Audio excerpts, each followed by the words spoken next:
Yong. So we would like to introduce ourselves first. My name is Yong. My matrix number is 196348. And my name is Yosita with my matric number of 197738. So today we would like to discuss about the culture shock that we find in China. Yep, and before moving to today's topic, we would just like to recap on our last week activity, which was our teaching lesson. Yeah. So just a small review about our teaching lesson. We had a lot of fun. We learned interact with the children. Yep. And we teach them a lot of things. Yep. For example, I have taught them about first aid.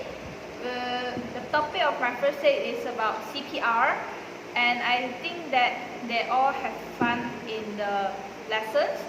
So I thought about friendship. So it was a good experience for me, and a lot of them, they kind of like the topic as well, because in our age it's very crucial that the young kids get to know how to get a proper friend and who are your good friend and your toxic friend. So yeah, and we had a lot of different subjects, and mainly we first talk about Malaysian culture. Yeah. So we also talk about the rhyme. We teach them English by using rhyme. Yep.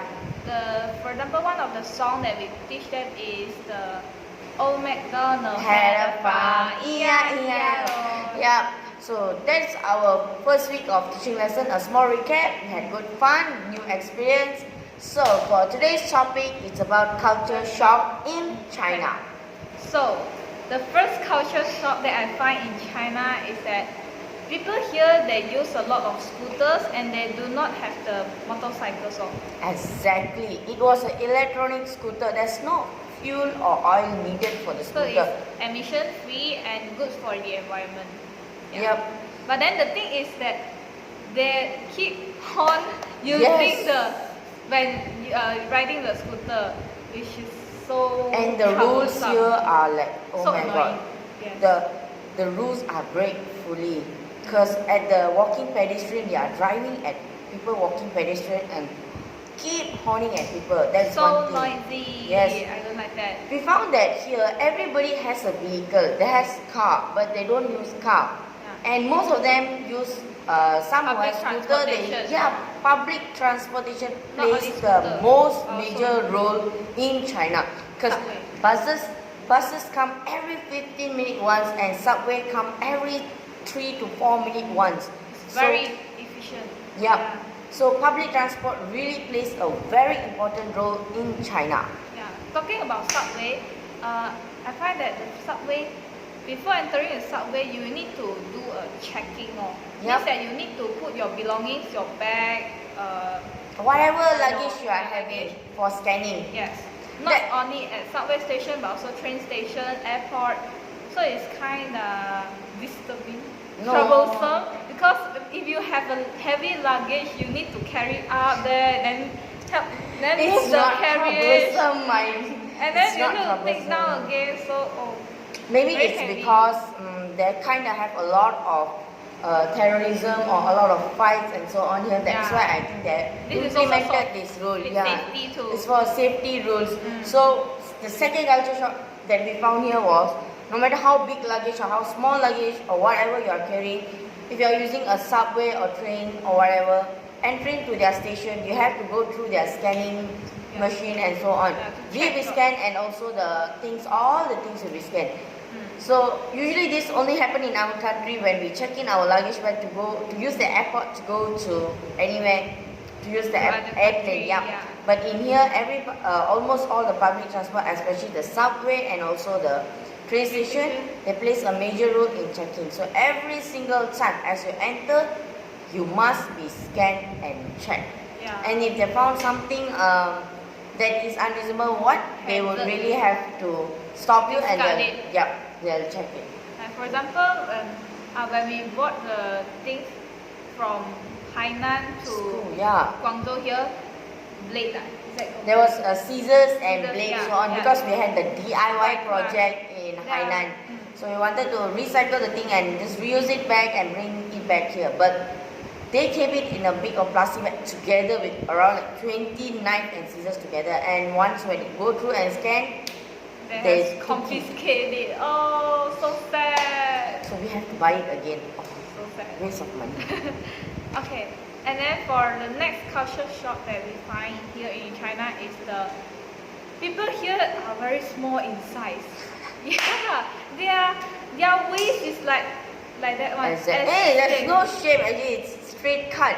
Yeah, And their because waist is it's so so small. So when I tell you a very fun story, I am wearing S or XS size in Malaysia, but then in here I'm wearing a M size. Oh my god! I wear M size in Malaysia and ended up I'm wearing an LL, XL. Oh my god, can you imagine? I'm wearing an XL shirt. So actually But China it's has a very small shirt for XL size, seriously. And they don't have any shirt for big size. So anyone with the XXXL or double D, please don't find shirt in China. there are no You need to size go to for Europe you. country. Exactly. It's so hard, even for me, it was quite kind of hard to get a good shirt. Because people here, they're really important their waist shape. Talking about their waist shape, even their faces, they So just want their face to be this small. And they will leave their hair, no matter how hot the weather it is, 45-degree They'll still boiling leave heat, their hair they just down. leave their They in the say that reason, it can cover the their- face so their that cheekbone. their face will look smaller. Smaller. A bit. Oh. They want it to look smaller. It's like, oh my god, So hot here. you are sweating, you are pouring your sweat, but they rather to keep their face small. I don't understand. Oh, mind blown. Exactly. And yeah, they are styling here. Believe me, if I wear a shining, glittering shirt and a pants and walking at the street in Malaysia, everybody will look at me, start to take picture and tell that, name me as, she's lousy. She's weird. But here, it's normal. Common. Yeah. Everyone loves to wear these bling bling clothes, shoes and so on. Besides, Different style, like. yes, exactly. Yeah, And you different can style. find a lot of them dressed up like cartoon. Yeah. It's like anime, like. Anime, Here, yeah. people here like anime so much. I think they like to cosplay. Yeah, cosplay. So It's when not- you walk in the street there, walk on the street, you see many people like in their cosplay costume, and then it's like very shocked. It's kind of weird for Very us. shocked. We thought they are participating in any competition or so on. But no, that is Their how they are. daily- Yeah. daily Their costume, oh my God. They wear like that. I Oh. was like, oh my god, these people Just are like imagine so if you different. meet this kind of person at midnight.